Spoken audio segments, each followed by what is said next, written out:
This is Greg Troutwine with Maritime Reporter TV, and we're very pleased to be joined again by Murray Goldberg, the CEO of Marine Learning Systems, to discuss his latest training tips for ships as published in the July 2021 edition of Maritime Reporter and Engineering News.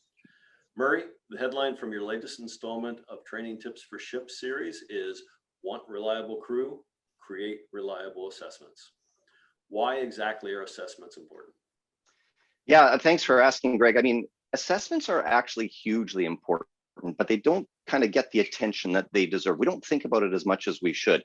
You know, we think a lot about our training program. We think a lot about the syllabus. You know, what do people have to know? What skills do they need? But once we have that, then we just kind of look at what we think we've taught them and we create an assessment around it. And that's probably not the right approach. Obviously, without assessments, we can't know whether or not the trainees have absorbed the knowledge and the skills that are necessary for the performance we want out of them, or for the, you know, for safety in general. But it goes even beyond that. Assessments give us the metrics that we need to measure and improve our whole training program.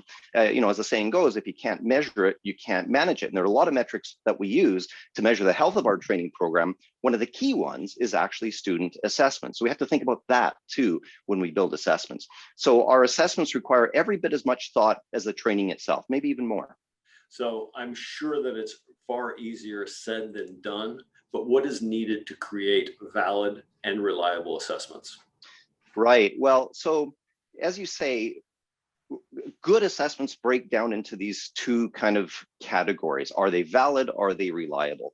What does validity ask us? Well, it asks us, is the test that we're producing, does it actually measure what we want to know about the trainee? That sounds pretty simple, but there's kind of more to it than meets the eye.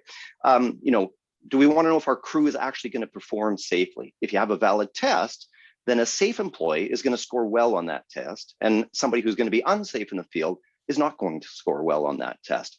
So the exam result is highly correlated to the actual safe performance of that person in the field. If we want to know whether or not they're going to practice proper BRM protocols, if you have a valid test for that, the score will correlate to their actual performance in the field, not just their knowledge about what they learned in the test, in the exam, in the course rather.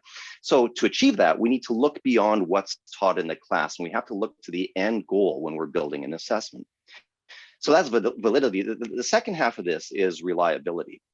And a reliable test ensures that it's objective. That is, that the same performance by one student and another student is going to result in the same score every time. It has to be reliable. Now, reliability isn't really an issue for certain kinds of tests like multiple choice exams. I mean, they're scored the same way every time unless somebody makes a mistake.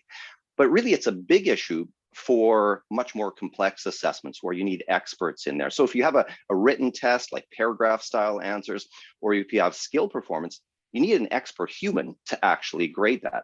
And humans sadly are flawed. So things like biases, just different backgrounds, different experience of the assessor, even the mood of the assessor can come into play to make scores unreliable.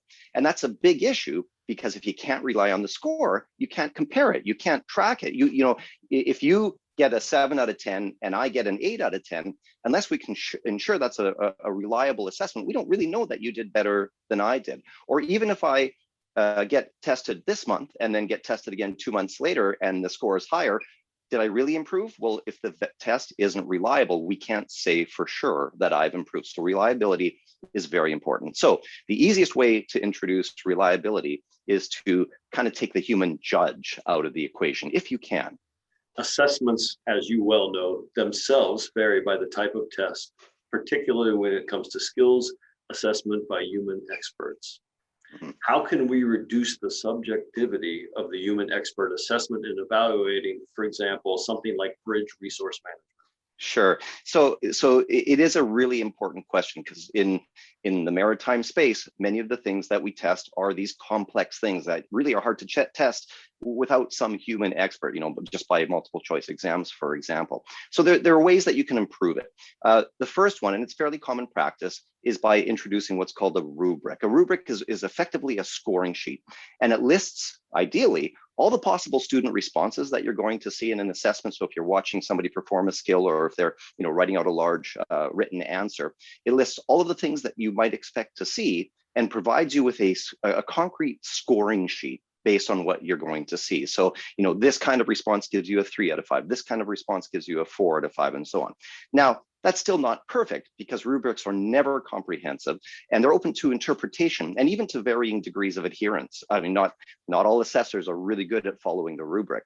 And this was a problem identified, in fact, by a very large organization that we work with, a massive simulation center in Europe, and they're real expert assessors. So this problem with reliability of human scoring bothered them.